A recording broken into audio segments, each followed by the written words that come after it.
Hi, my name is Maribel Gosh, and for my citizen science project, I chose to observe a bird feeder. In the picture to the left, these are the common backyard birds found in North America. While I was not able to track all of these, I was able to track a few and document the frequency and times that they came to my feeder.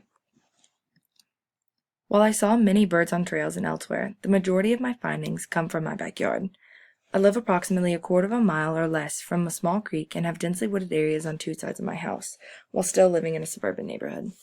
I kept the longtime red birdhouse as seen in the picture in the far right that usually is inhabited each year by birds, and made my own bird feeder.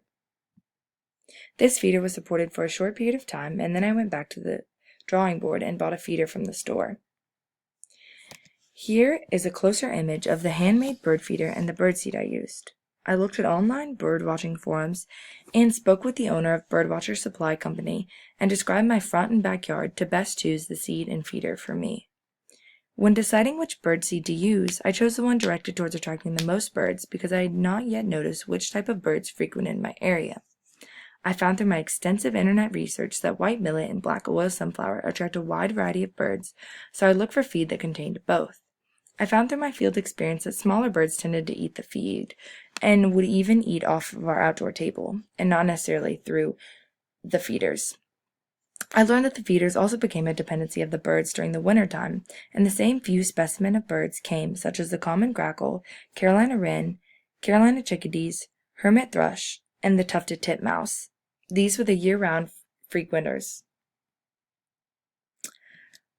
Throughout the year, I saw a wide variety of birds such as those previously mentioned, and the white-throated sparrow, house wren, song sparrow, eastern bluebird, eastern towhee, and red-shouldered hawk. In this picture, this is a northern cardinal that I saw in my backyard. There is also a nest right outside of my bedroom window, and this is a house finch's nest.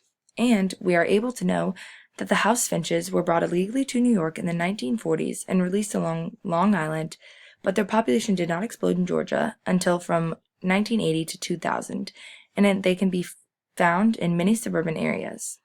And we know this because of bird watching. In an effort to be accurate and obtain exceptional data, I use birdwatching applications on my phone, and one includes the National Geographic app for identifying species of birds. As I continue to see more and more birds, I realize their importance. Birds play a vital role in the environment by eating insects, pollinating flowers, by removing carcasses of dead animals, and by dispersing seeds. Birdwatching can be used to foster ecotourism as a source of income. Many nature centers and nonprofit organizations create revenue by taking visitors or tourists on birdwatching tours. These activities can be used to introduce students and children to the outdoors in order to foster an appreciation for nature.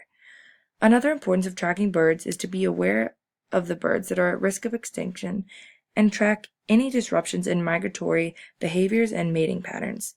The state and federal aid that has been given in efforts to help struggling bird populations has been in large part able to do so because of individuals dedicated to ornithology and helping the birds.